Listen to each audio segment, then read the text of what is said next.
Hi guys, my name's Rob, and I have suspected FND, Functional Neurological Disorder. This is the first video I'm making because I'm not really sure what I'm doing, to be honest. I haven't been diagnosed with FND, but I think the doctors and specialists are at a stage now where there's not much left that it possibly could be that I've got. So I'm kind of waiting for a diagnosis because I've had tests for MS, I've had only the CT scans, MRI scans, all sorts of tests since becoming gradually more ill very quickly around last June 2025. I'm type 1 diabetic as well, so I got several other things going on, such as using a walking stick for several years, mainly because of pains and weaknesses, assumed to be neuropathy, eyesight. There's a few things. I'm a type 1, so I'm on an insulin pump. But things in June took a bit of a turn. Put that mic there so you can possibly hear me better. I developed some really bad pains, which, kind of long story short, were across my right hand side of my chest, under my right armpit, down my right arm, right shoulder.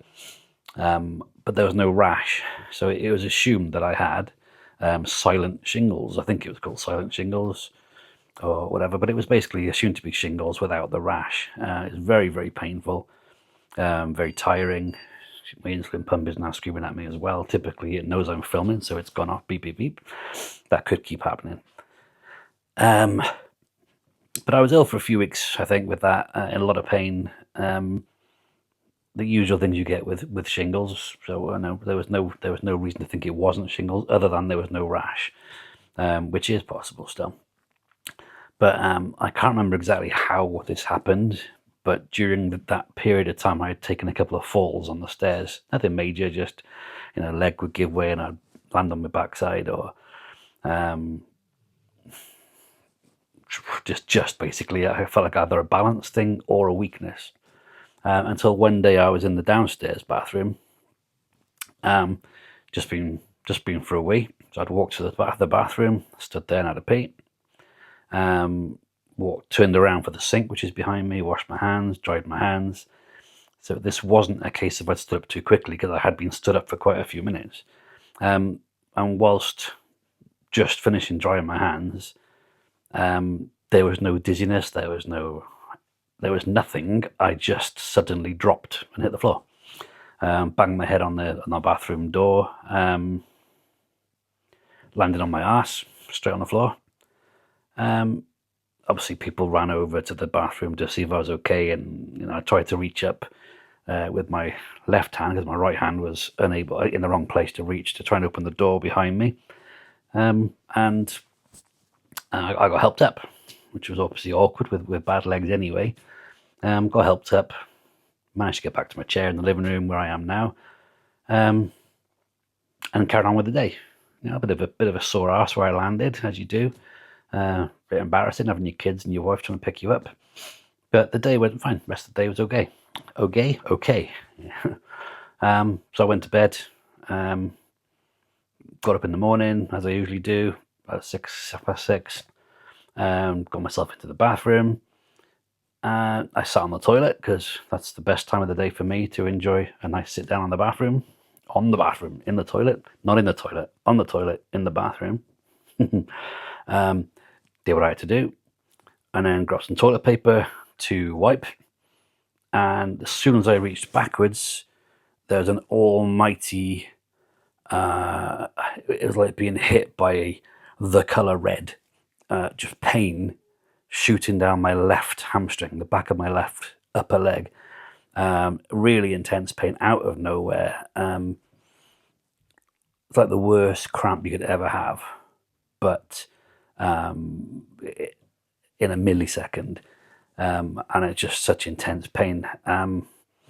So I did try to work through that to finish what I had to do. I leant over to wash my hands because I couldn't stand very easily at all. It's very, very painful. And So I use a walking stick anyway. So when I finished in the bathroom, which is an ensuite bathroom, I decided I need to get downstairs, get in my seat, get on with some work. I'm going to be in pain today. I'll take some painkillers. But my wife woke up and saw me hobbling out of the room on this walking stick, unable to put weight on my left leg at all. The pain was so intense I couldn't talk when she asked what was wrong with me. I just basically fell onto the bed in tears of pain.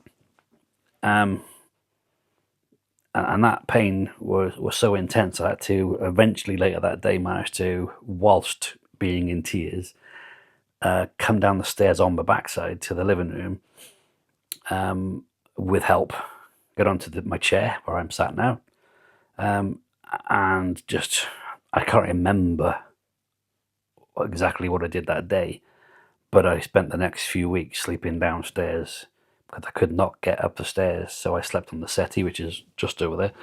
And I sat here all day to work and to deal with pain and to sleep because of the fatigue of being in constant pain. But whilst the bathroom is just 5 meters from where I'm sat, I couldn't stand up straight. I couldn't straighten my back at all because whenever I tried to straighten my back, my leg got more and more painful and more weak. So my mother-in-law and father-in-law had to lend an old Zimmer frame, which was their parents, my mother-in-law's dad, and they lent me a Zimmer frame, which I had to use, and I couldn't get past 90 degrees. I was bent over constantly, shuffling around just to get to the toilet, and so much pain. I was scared to go to the toilet. I would try not to drink so I wouldn't have to go even for a pee. I'm looking away from the camera because it feels weird looking at a camera, but I'm also trying to remember it because it feels like such a long time ago, and it was only last June. But every day has brought its challenges, which makes all the challenges seem so much further away than they actually were.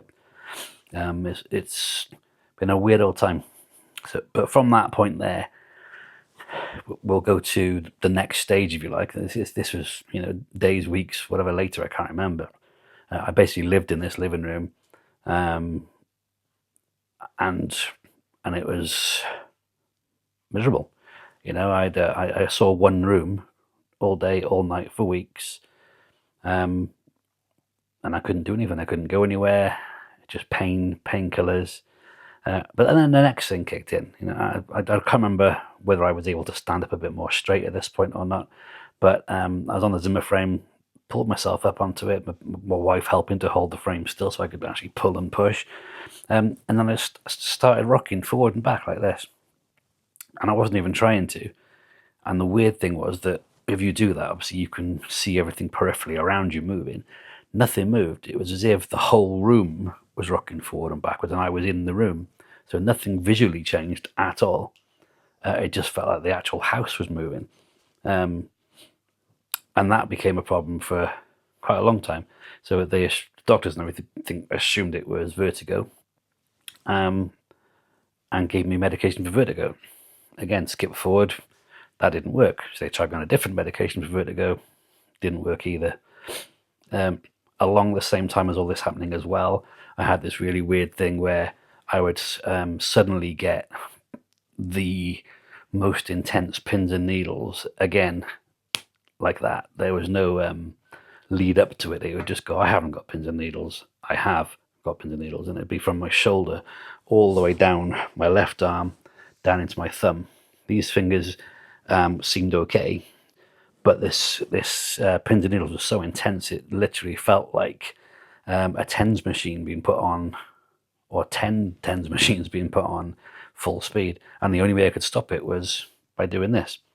So I spent a lot of time, getting pushed in a wheelchair around shops with my hand in the air, like asking the teacher, can I go to the toilet, please, kind of thing. So it looked a bit weird, but the family knew if I did that, I got pins and needles. And then it seemed that, again, several weeks later, as quickly as that problem came on, the problem stopped. And instead, when I turned my head to the right, I suddenly got pins and needles down my right arm. Not quite the same feeling as the left arm, but the same idea, really weird pins and needles. And that could only be stopped on my right arm by looking left. So if I looked straight on, they would gradually fade. If I looked left, they stopped like that. If I looked right, they came on. And this is, what confused me was, hang on a second, what is wrong with me? Well, I've got a bad leg. Now I've got a bad left arm. Now I've got a bad right arm. Now I'm doing this swaying thing. And there was a whole host of really weird things happening.